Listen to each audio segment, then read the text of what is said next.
Welcome to LOA Today. I'm Walt Thiessen. With me today is entrepreneur and Abraham Hicks fan Louis D'Souza. This is your daily dose of happy.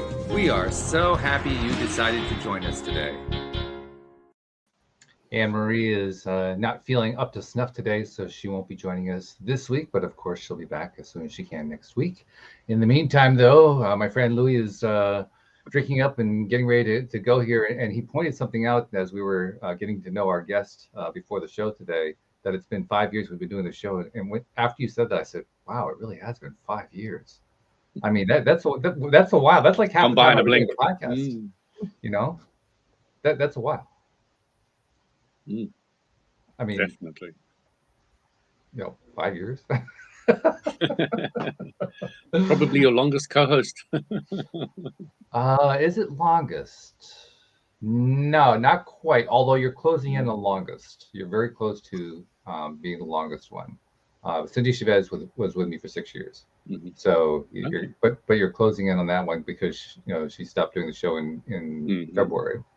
But and she may actually be back at some point. She gave me a hint this summer she might be. Yeah. All right. Cool. So how are things in the UK?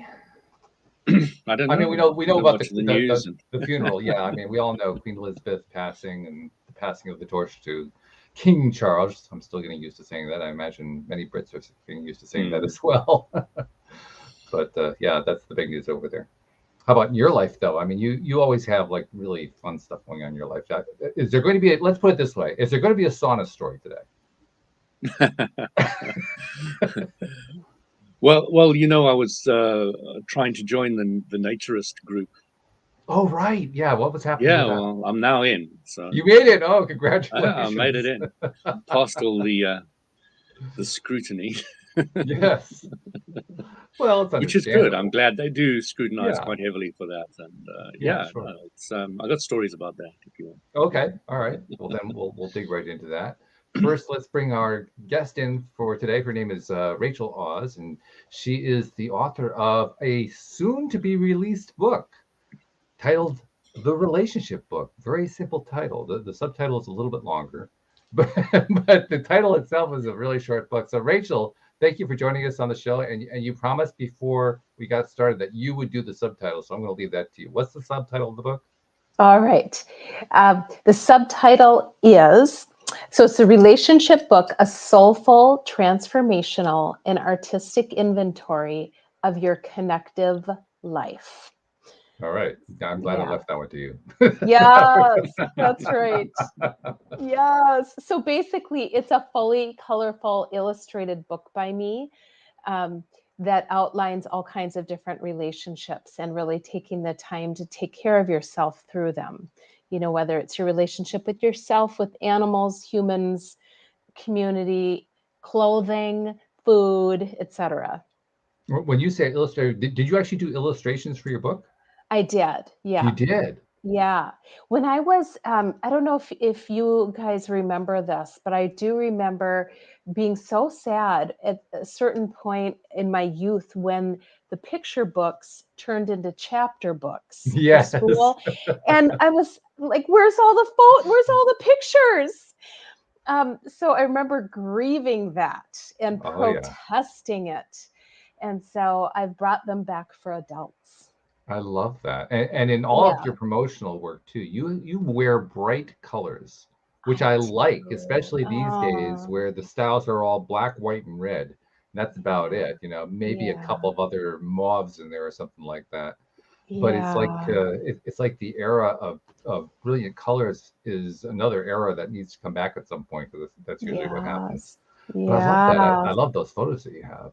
Oh, thank you. I mean, I think at the least for a lot of baby boomers, we had a lot more technicolor and groovy images, just, lots and lots of bubbles of colors.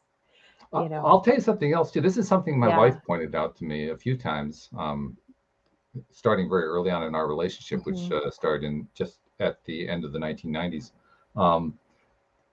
Her theory is that we suffered a tremendous loss during the AIDS epidemic because so many of the best designers were gay.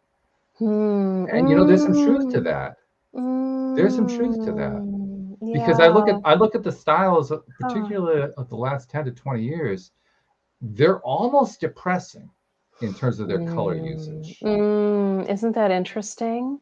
Yeah, So, yeah, I'm sure your wife is onto something. I think she is. Yeah, She usually yeah. is. Yeah, Yeah, she usually is. Yes, yes. she is. I'm And telling you. yeah, yeah, I believe you.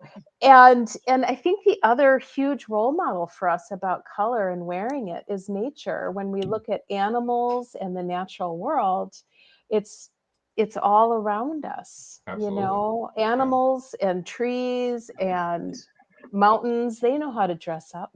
they do. And beautifully, Yeah. I might add. Yeah. Yes, that's right. Yeah. Especially where we live here in New England, because this is a Mm. very green part of the country. Okay. And so, and now we're approaching the multicolored time of year, because the leaf peepers will be joining us for a time, starting in about, Mm. I would say about 2 weeks is when we're going to start reaching the peak of color. So yeah, Okay. that's Oh, when nature just kind of puts on a show here in the that's Northeast. right. Yeah, That's right. Yeah, her own fireworks. she really Just does. the other thing I'll say about color, if I could, is that because I'm a psychologist, I just want to acknowledge that there's also all kinds of research about the effects of various colors on us. Right? Yeah, and Yeah. so that's its own rabbit hole to go down and talk about, why some gyms have certain colors in them on the walls because they're energizing colors, or, the different colors have different effects. I mean, we talk a lot here on the program about how important it is to go within and develop that inner relationship, and that's all very true. But nevertheless, we live in a physical world, and we take a lot of our cues from outside. And as long Right. as that's going to be the case, then I really think it's vitally important that we Yeah. have, to use the term you just used, a multi-technical or technicolor world. I mean, Yes. because that's where we feel the most joyous. That's where Yes. color is one of our best ways of expressing joy, I think, I without do even realizing we're doing it. too. Right? Yeah. Yes. Yes. Preach, Walt.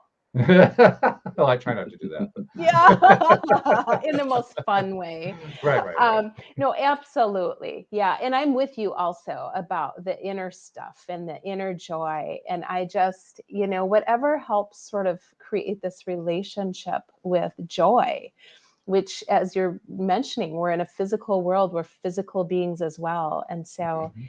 I think all that helps us to bridge to joy outside of us, inside of us, and integrating all that. It's just all there for the taking. Totally agree. So Hmm. give us like the 2-minute potted biography of Rachel Oz. Tell us about yourself. Oh, okay. Thank you for asking. Um, Biography of me. So, as I mentioned, I'm a psychologist, and I see mostly adults, some adolescents, but mostly adults. And my favorite thing is to really look for with people what is most sort of beautiful and whole and true inside. And a lot of my books, this will be my fourth one, but a Mhm. lot of my books and illustrations are all about the nuggets that come from people and the beauty that we have inside, and especially out of some of our pain and suffering, that is often where wisdom springs out of those learnings and walking through in an awake way to our lives. Mhm. So I love all of that. I love loving people. um, I love writing and colors and the natural world, bunnies and deer. And it amazes me that we have it. When I'm reminded, like, how do we have giraffes walking around? Like, that's amazing, you know and that we're in this like little world spinning around in the universe, that you even have stars behind you, the whole like sky, and Mhm. that's amazing. So I love to be amazed, and then I get tired, and then I need to nap. Okay, fair Right? enough. Because it's a lot to take in. It Um, is. and I think there's something for me. I'm in my 50s. I think there's something for me generally about that. While I am growing older, I also am simultaneously growing younger. that I wish to integrate all of me, the wise child who knew things. And, you know, she knew what she wanted to wear. She knew who she loved or was less, what she liked to do. And just saying the pure words and Mhm. pursuing what brings joy, you know? Yeah, So absolutely. that would be, maybe that was more than 2 minutes, but a little sound Well, bite. there's one more I need to bring in because you used a really interesting term in your profile. You describe yourself as an art playgroundist. What is that? Yes. Yes. Thank you for catching that, Walt. And for anyone listening, for me, it's a made up term, art playgroundist. Because for me, being creative, for me, it's art. For someone else, it may be um, something else, right? Writing or, oh, whatever it is you're pursuing, maybe enjoy. But when I make art, it feels like I'm a kid again in a playground on the swings or, running across the field with my friends. Um, and so it's just that pursuit of, in a deep way, the playground. Okay. I don't know if anyone listening or for you guys when you were little, if anyone asked you what your favorite subject is in school. And I think for a lot of kids, they'll say recess or, Recess, yeah. right. And maybe there's a piece of permission there of how do Mm, I live life like recess in yeah, a profound, meaningful, purposeful, joyful, real way. I love that. Oh, well, I'll even pile on a little bit about Great. that Pile on. because I personally, now I have been an advocate of alternative education for most of my adult life. I actually helped to found an alternative school, so that'll give you an idea. I Oh, have a strong orientation that way. One of the okay. things that I really believe in very strongly, I think Louis will probably echo this, is that I believe the most important thing for any child to learn is socialization and social interaction. Hmm. It's the one thing that the traditional school system lacks the most. It's also the thing that when you do look at alternative schools that allow and even encourage social interaction, they're the ones that have the most successful students coming out of their schools. Mm. And the thing that I always tie it to is that there was a study that was done by Sean Aker, one of the leaders of the positive psychology movement, a study that he did while he was at Harvard. And in this study, he was trying to identify what it is that he was trying to help Harvard students, really. He was trying to identify what does it take for them to succeed in life. And he did this very, very long study. About 1/5 of the entire school took the study. And he asked questions about everything about, how often do they study and, what do their parents do for a living and where do they study in the room or in the library or, do they spend a lot of time interacting with study groups or, do they book time with the professor, all the things that he could find to ask questions about. And the only thing he could find correlation on was how socially connected they were. And the social connection Mm. correlation was 7.70. So 70% correlation. In other words, that one factor alone is 70% accurate in predicting how much success that person is going to have later on in life. So that's why I believe learning to socialize early and often and how to build relationships is the most important thing you can learn in school. Yes. Yes. I am so in agreement with you. Thus, my book coming out called The Relationship Book, right? But just, Aha! yes, yes. But just this whole piece about we are social beings. We are. And I've always had this thing about one of the communication skills that if I could just be in charge of the world, um, that I would put in all early and middle education for all of us would be learning the communication skill of reflective listening. Hmm. It's such a base one. It's when I hear you say something, I reflect it back, both the content of your thoughts and your feelings. Mm-hmm. And it doesn't have to mean I agree with you, but Mm-hmm. I'm letting you know I see you, I hear the content of what you're saying. And it's a step that is so often missed in terms of, it just gets in the way of people connecting, understanding each other, getting along, it's just very foundational. So I just would love that to be practiced. I hear you. That's very good. Mm-hmm. And Yeah. I'm going to be interested in your comment on this one. I mentioned earlier a co-host who had been with me for about 6 years, Cindy Chavez. all about relationships. She's a relationships coach and so forth. And one of the things that she loves to point out is that relationships are so important because we have relationships with not just everyone, but everything in our lives. Literally, there is nothing in our lives with which we do not have a relationship. Yes, yes. Love that. And including with ourselves, Yes. how we treat ourselves, what we say to ourselves all the time, all the things. Yeah. Oh, very, very resonant.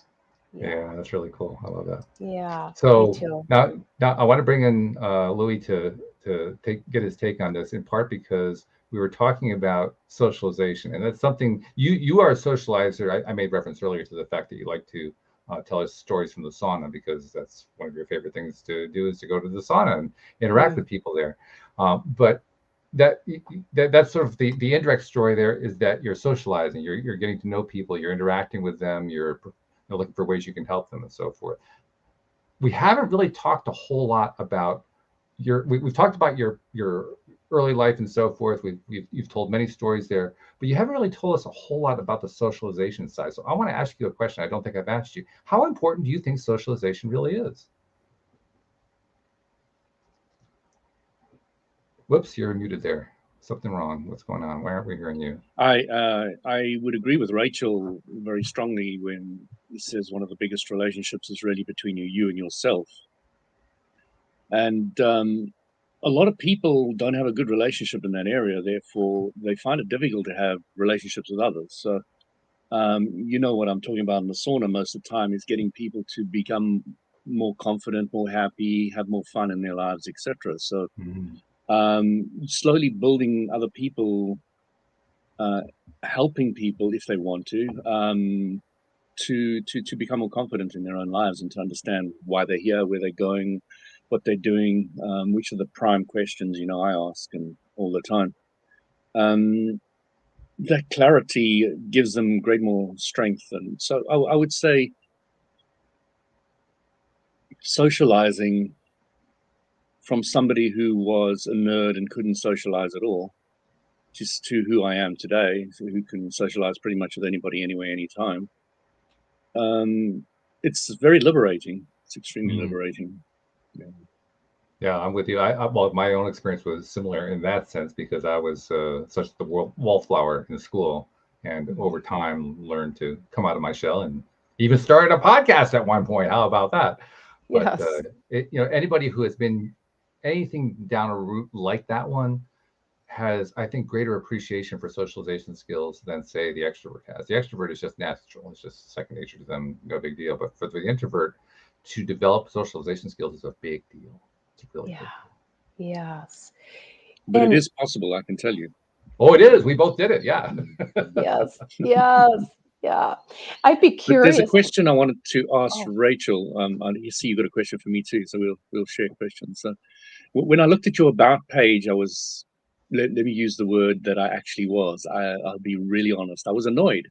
I wanted to know where you were born, where you're living, if you were married, you had any kids, what made you who you were today, and I got nothing of that. And I was like, I don't like it when I see an about page that tells me nothing about the person. Is there a back page? There is and there isn't. Oh, okay. Okay. Because I'm thinking, did I miss it? Okay, but I am happy to. Back page. That's what you meant. Sorry, I thought you meant, do I have a past life or don't I? Oh, wow. That's a whole other question. It is a whole other question. Yes, but what did you mean by back page? I think she meant an about There is an page. about page. There is an about page, and that tells you about almost nothing about you. Okay. So Interesting. I wanted to ask the thing that I'm really curious about, and which I love in different kind of books, is person's spiritual journey, how they became who they are. That's what gets me going. Yeah. Oh, great whole bubbling there. And so, thank you for all of the annoyance, because it brought it. I welcome it, and it aggravates the questions and the curiosity to come forward, and invites my heart to share more. So thank you. And so let's see where to start in that. I live in St. Paul, Minnesota, in the U.S., and I live with my husband of 33 years. And we have two sons who are 26 and almost 24. And we have two giant tortoises. Ooh. And they're more of my husband's thing, but they're amazing. I'm amazed at them. They're Aldabra tortoises, the second largest to only the Galapagos. So it's kind of a whole thing. Yeah. And heavy to pick up, I know. Yes. No, we have to have like contraptions and ways to Is it? Wow, all that. that heavy? Yeah. Oh yeah, they're very heavy. And spirituality, I would say that I'm a conglomeration of my mom is Jewish. And so in the Jewish tradition, when your mom is a Jew, you're a Jew. Like, it's just the deal. And then my dad, Christian. Are you still a Jew? I just consider myself that in an identity way, but I don't practice. Yeah. And I have this like inherent love for the Jewish people. I just sort of grew up with that with my mom and just feel this affinity. And my dad just like grew up in the mountains and nature and all this stuff. But I think more than anything, some of that has made me just sensitive to being very inclusive about where anyone is coming from, including if they don't have faith or an acclaimed spirituality. And I think more than anything, also, I just consider myself more of a mystic, that use of imagination and knowing there's more than what I can see. That even the miracle of connection, that like, what does that look like in the physical world? Like, even right now, we are all talking and there's people listening to this conversation. And what are these almost miraculous connections? People who are listening right now who I can't see you.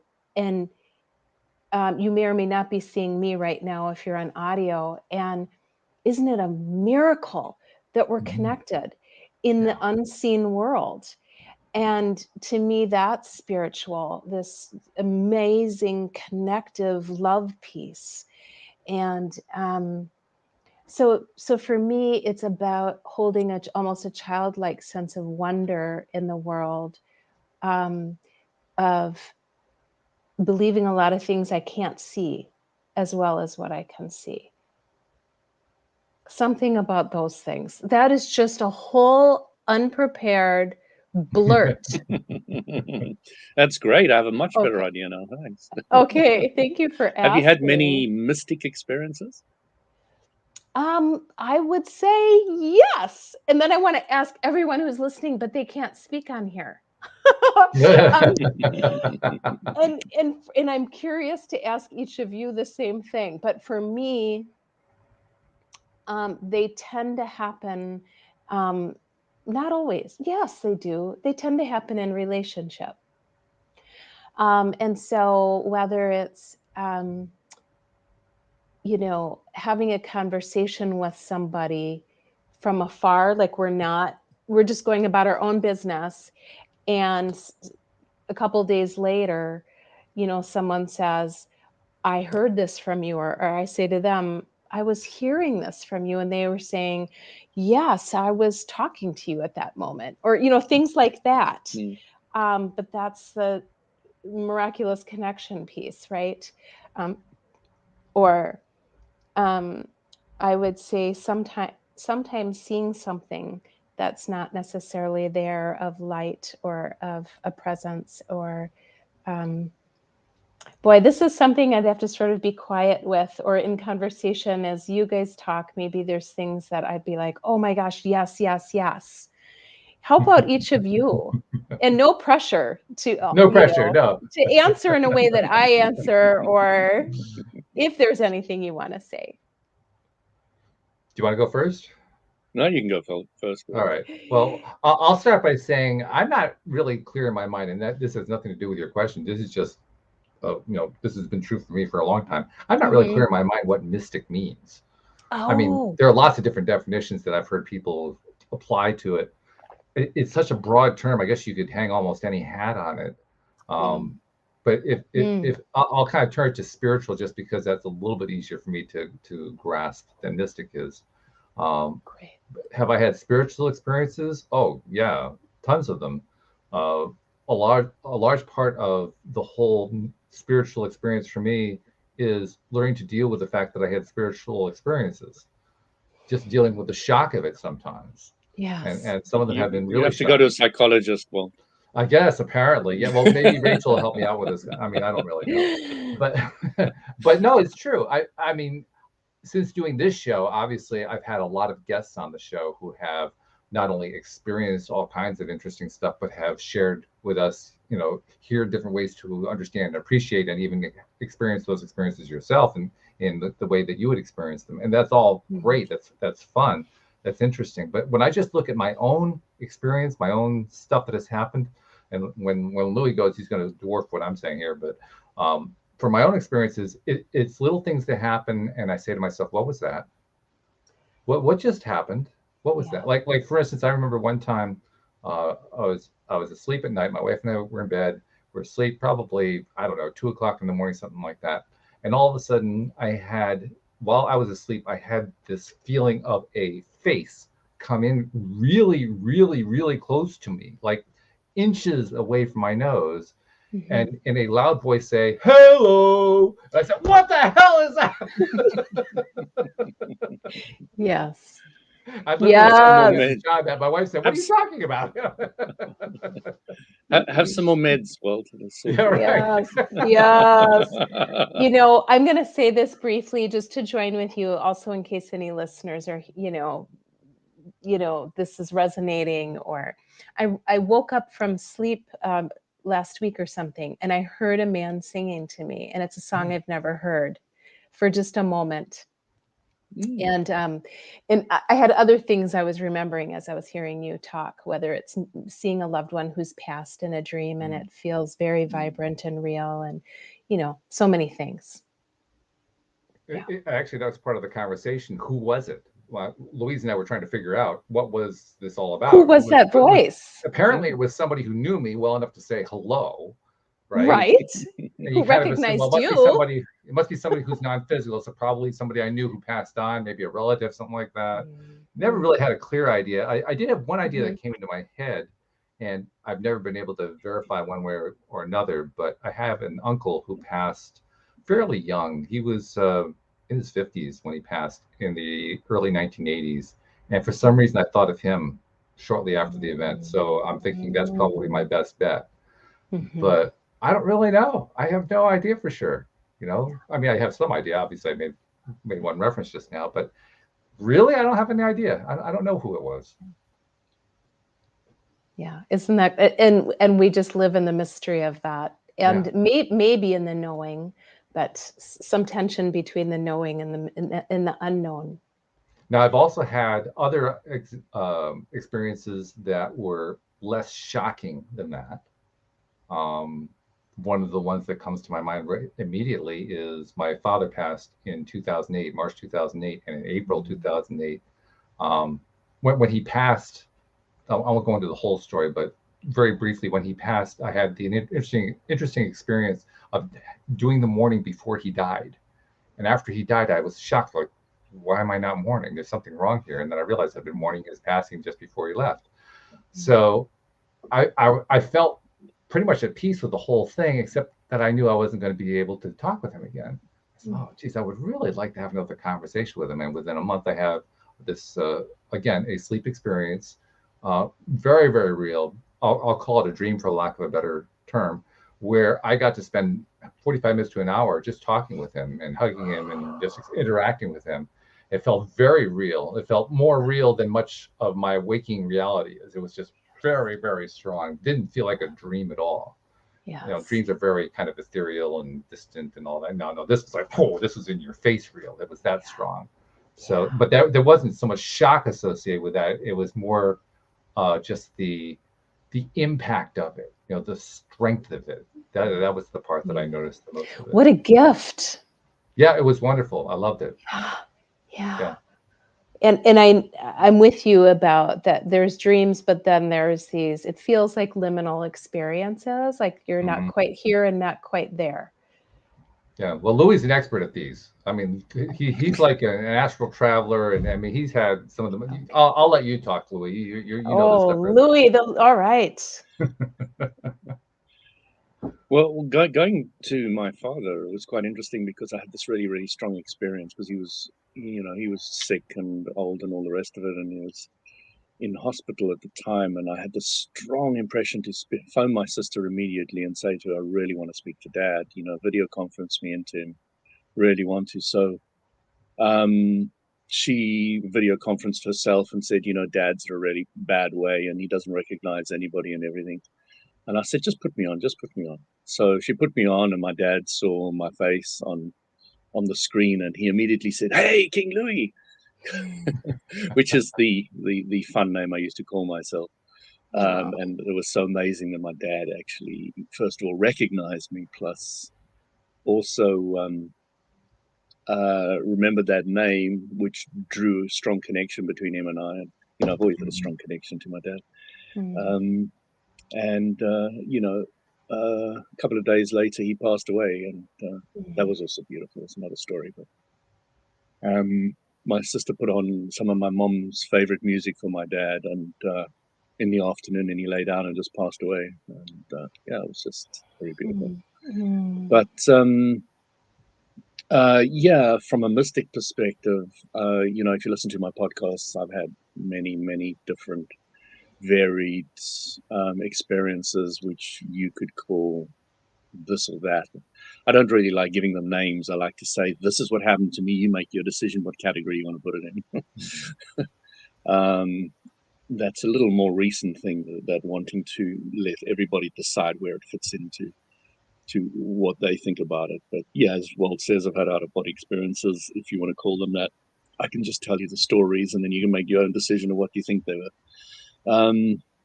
I've had evil spirits sit on my chest and freeze my whole body when I woke up, and I got rid of them with calling on spirit to blow them away, and then I got too scared of the spirit, and just the stories go on and on and on and on. On numerous different reasons, but the main reason I think I've had all these experiences from the age of 8, that's the story I've told many, many, many times, is I said to my mom very seriously, I said, what is truth, love, and God really about? And she said, and I knew I had to find out for myself. So it's been a long journey from 8 years old to 55 years old, and which has led me down some most incredible, fascinating paths and experiences. So, yeah. It's beautiful. Now, your background on the screen for you, Louis, there might be something else behind your head, but for what I can see, there's 3. Buddha. Oh, it's Buddha, the hidden Buddha. Okay, we're on to you. But there's 2 candles and a decanter or something, maybe. I'm not sure what that is. The third thing. But when you said you asked, because there's 3 objects I can see in the screen, when you said that you asked what is truth, love, and God, is that those are 3? I saw those as the 3 things in the background. All right. Yeah, Nice. yeah. And Buddha. Yes. Yeah. Oh, okay. Well, appropriately, Louis is sitting in front of the Buddha, which is why we didn't see it. So, and I say that's appropriate because he's kind of like the Buddha here on the. He's kind of taking the place just of. a little bit, yeah. Yes. He might not accept the nomination, but he really. Who wants to rub my stomach? The laughing Buddha. Yes. Thank you, Sherry. We're having so fun good. too. It's just one of our online people. It's a lovely conversation we're having. Yeah, thanks for tuning in, Sherry. And hello, Hi, Adi. Sherry. Yeah. Yeah, hi, Adi. I also, can I share one more of these dream things? No, sorry. Dad? Nope. There is no such thing as permission on the show. You just go. Okay, just blurt. Okay, I want to share too then a dream I had about my dad after he died. He came to me, and it was clear to me in the dream, I knew he had died, and I couldn't touch him, but I could tell he was just on the other side, however we would describe side, I don't know. But we were able to come super, super close, within inches to one another, facing one another. And he was able to show me what he looked like now. And he looked youthful. I have never seen skin look so incredibly beautiful. It was just Radiant. radiant. It was radiant and even healthier than a baby's skin. It's just like he is so well and fine, and his eyes were also radiant. Like I could see his eyes vibrantly. I could see into them. I could see the color. I could see it just was all vivid and close. And I mean, the point was, oh my gosh, we're still connected. Look at how well he is, and kind of look at what happens. And I was able to see that. And I don't think we talked much in the dream. It was just this being with one another and witnessing from the two sides. And I couldn't touch him or bridge over because I'm alive. So there was a barrier, and yet there wasn't, in being able to be with him and see him. So that was an incredible gift.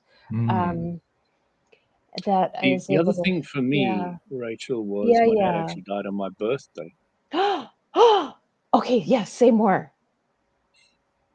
Well, it was interesting. He loved sunsets, and there was an incredible sunset on that day. It was absolutely amazing. And the next year, there was also an incredible sunset, not the year after, which was interesting.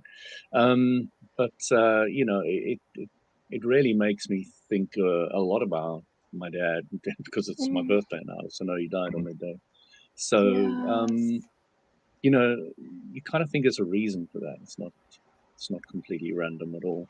Isn't that the truth? Yeah. That's where it lands for me too. Right. There's all this meaning. And I think that's part of the whole thing of there's more sometimes than we can see going on, right? There's meaning. There's deep connection to tap into. And there is much that's meant to help us, right? To help us, accompany us, guide us, cheer us on. And what might seem like, oh, bad news, died on your birthday, like maybe that's the best thing. What if it's the best thing? Absolutely. Yeah, to me, right? it's definitely not the worst. Yes. I think out of all the children, I think I had the closest relationship to my dad. And yeah, I remember telling him one day I loved him, and because of our family and the way we brought up, this just wasn't really said. But I think it made a profound impression on him as well. That's right. But yeah. The thing a little story I wanted to tell was about your major interest, which is relationships. So I was going on this training course, and there were people in this business that had done very, very well, and they came up stage, but they were Eastern Europeans, and the guy that was running it was an American. So the guy got him stage. He said, "What's your secret?" He said, "This business is all about Russian ships." He says, "Russian ships." Yes, this business is all about Russian ships. And then he's like looking at the audience, frowning, and somebody shouted out from the audience, "Relationships!" Oh, hilarious! From that point onwards, Russian the big thing ships. about the business is relationships. Is Russian ships. Yes. Oh my gosh. Yeah, it's really fun. Yes, indeed. But, You raised a question in my mind. I need to go back to it for a second because you talked about how your father passed on your birthday. My paternal grandmother passed on my birthday, on my 8th birthday. Look at that. And it was a question I was never able to resolve. Now you got me re-asking the question for the first time in 50 years. Why did she die on my birthday? And I don't know the answer. I don't have any clue. Did you have a close-ish relationship to her? Not only did I not have a closest relationship with her, although she did her last year or so, she lived in our home, but I didn't want to. Okay. She was I don't know what she was like earlier on in her life, but toward the end of her life, when I knew her, she had kind of a tart edge to her, and I never saw her smile. I never saw her say something that was fun and lively. It was all, grim. Everything that came out of her was grim. So that's why I didn't want to have a relationship with her. Um, but she died on my birth. She died at around 12 noon, actually, on my birthday. And I always wondered about that. Like, what's going on here? What is this about? Well, of course, I was 8 years old at the time. I just turned 8. So really the first question is, why did you have to ruin my birthday? But you didn't like her that much. Maybe it was a birthday gift. I didn't dislike her. I just didn't like her. Okay. Yeah. Okay. I didn't want to be close to her. Sometimes I don't know if this will resonate as something you would want to do, but I've been talking to a few different people lately about either asking a deep question like that and then getting a notepad out and either asking your guides to just work through your pen and just write to you, however you want to think about it, through my imagination, through my creative writing, or do you think of them as actual guides? And I think in any of those, my muse, I'm going to write to my muse with this question and just be with my breathing for a few minutes before and just get grounded and centered, and then just see what comes through your pen on that page.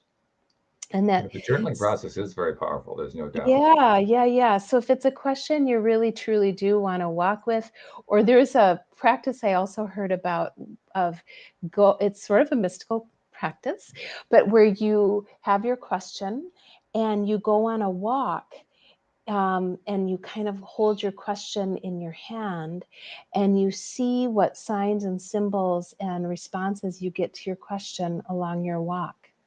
And so there's a piece here. I'm sort of being the playgroundist again, right? So this is coming through the vessel of Rachel Oz, but there's playing with your questions, or the poet Rilke had talked about living the questions. That if we don't know the answers yet, how do we live our questions? How do we be with them? How do we coexist with them? How do we have them as a companion near us and live them? And relationally, maybe it's also sharing our questions with those who we're close to, who are meaningful to us, and seeing the wonderful conversation our curiosities and our unknowns can bring in connection with one another as well. And in my case, that would be a challenge because the people I'd want to have that conversation with are also passed on. So, yeah. Yes. Right. Okay. The one good challenge thing, of getting I don't know if it's a older. good thing. Well, yeah, that's true. But I can say this part, and that is, it's not a question that has haunted me. The only reason I thought about it is because Louis mentioned it. Yeah, it's curiosity. Louis mentioned that his father passed on his birthday. Oh, my grandmother passed on my birthday. I hadn't thought of that in a while. It was that level of curiosity. It wasn't really huge. I suspect lighter. If it was strong enough, I probably would have found an answer by now. Right. It's curious. When you're on the kind of journey that we're on, when you do a show like this one, or when you have guests on like yourself or co-hosts like Louis, you kind of start exploring a lot of modalities. And the ones that you explore personally, you're almost always attaching them in some way to something that's an important question to answer, or something that it's an important subject in some way. Right. So the fact that this hasn't come up previously tells me, well, that reinforces it really wasn't all that important a subject. Yes. It was a curiosity more than anything. Yes. And you know what I also get curious about? Well, and I believe, of course, for you, it wasn't a heavy thing at all that's been with you. It was Louis bringing it up. So it just brought it up in your memory. And what I get curious about is we have all these people listening, and I wonder if for any of them, any of these ideas might be helpful to them, that our conversation is like intersecting with them, and our ideas and our playfulness and our invitations and freedom to just be open about all these, like, I just am curious for the people listening, like, what are the things We may never speaking to even know, you? but And we I do may know never this. know. No, we may not. But I do Yeah. know this from enough experiences where, members of the listening audience have written in or asked for help or whatever. Yeah. That does happen all the time. Yeah. Yeah. And I Almost love every that. time, any issue that ever comes up, any topic that ever comes up, there's always at least one or more listeners who need to hear that particular thing at that particular time. Even if it's something we're just doing kind of comically, they still needed to hear it. Exactly. So I'm trusting that along with you guys. Yeah. Yes. I've seen it over and over. In the sauna, I've had that experience. You often got this feeling, ooh, I wonder what they're thinking about the conversation, or the third person or the fourth person. I often call them just the third person, and and quite often it's happened to me that somebody comes and comments. But one lady the other day came past, put her hands together and bowed to me and said, "Thanks for your wisdom," and walked out. And she wasn't part of the conversation at all in any shape or form. She was just listening. Just listening. Yeah, the power of listening. Yeah. Yes, and the power of thinking, saying thank you.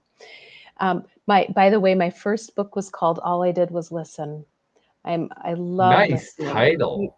Oh, I thank like you. that title. Thank That's a great title. Thank you. Yeah. I think the power of listening is so underrated today. Yeah, it is. It's the power of what? Listening. There you go. You got me. Me too, Louis. Oh my gosh. In fact, speaking of possible book titles, and not everyone wants to write a book, but surprisingly, a lot of people dream of it. And Louis, as you were talking about these sauna experiences, even though I'm just getting to know you in these very few minutes here wonderfully, as I was thinking, oh my gosh, have you thought about writing a book about, conversations in the sauna? Dialogues in the sauna. I've already got it titled. Yes, dialogues in the sauna. Yeah, sauna logs. Yeah, that's what I'm using the podcast for mostly, is to bring out all my sauna stories. Yes. And Walt's heard a lot of them. Yes. And enjoyed all of them. Oh my goodness. There is something, I think, too, again, we're speaking to what's outside of us, right? Like, well, you were talking about so much focus, which of course I'm all about as well, our inner focus, the power of that, the potential joy in that, the reparativeness in our inner focus.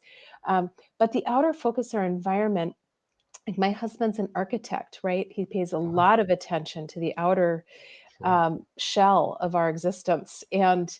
And I think there is something that's very facilitative of our inner dialogue in our relationship with ourselves, with our own growth, about how we care for what our environment is, the buildings we're in. And I think those also help facilitate conversations so that the sauna can feel like such a safe place, hopefully, maybe optimally, as a place for conversation. A tree house, right, might feel that, like, where are the spaces, a podcast, but like, where are the spaces that also help facilitate, and how do we also even decorate them so that they communicate, it's safe here, this is a place we can, a campfire is probably another space where we feel really invited to be connective and to share deep things.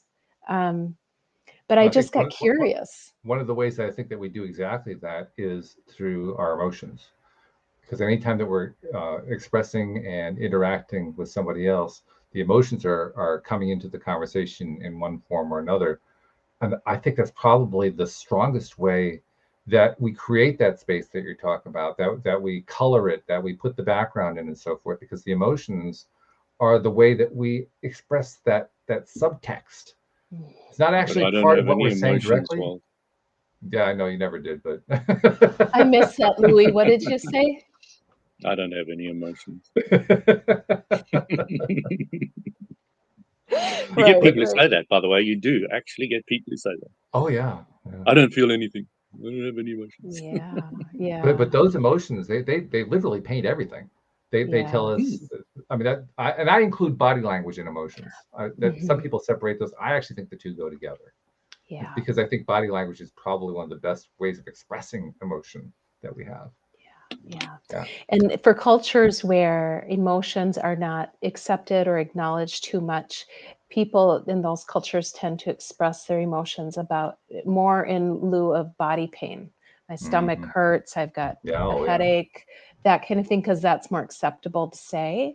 And of course, our bodies don't lie, right? They tell our whole story. Hmm. Yeah. If you Like can the, read it, the, yes, the definitely. Louise Hay book that comes to mind right Yeah. now. Right. Yeah. Absolutely. Yes. Rachel, I was thinking of what you were saying in connection with your husband really being focused on the outer form. And you probably maybe consider yourself focused more on the inner form, Yeah. and that making a good relationship. Now, it's very similar to my wife and I. She's very good on the outer and balanced and, grounded and all the rest of it. And I'm way out there, with the fairies. And Yes, so, fairies. the point I'm really trying to make is that I've come to realize that contrast is your teacher. Yes. Oh my gosh, that's a book title too. It is. Yes. Contrast is your teacher. Oh, that could be a whole conversation, couldn't it, you Mhm. all? Absolutely. Yeah. It often is Oh, around here. is I'm it? not kidding. It really often is. Yeah. Really? Oh my Well, if you goodness. think about it for a second, when Yes, I was let's do young, it. I knew there was a great truth, a massive truth, an absolute pinnacle one, that if there was no light, there'd be no darkness. If there's no mountain, there'd be no valley. If there was no up, there'd be no down, etc. I knew Mhm. there's a great truth in there, but I didn't know how it applied to a human. I was completely flawed. Mm. And then Abraham Hicks taught me what it was. When you know what you don't want, you have a better idea what you do want. It's Mhm. like, Mhm. oh, that's how it Mhm. works in a human. Mhm. and Contrast is your teacher. and any good teacher, master, guru, mentor, etc., will bring contrast in the student. Oh True. my goodness. Mm. And it's even as kids, we start with, I don't like that with food, Exactly. right? Or all the Perfect contrast. things, all the Mm. things. That's right.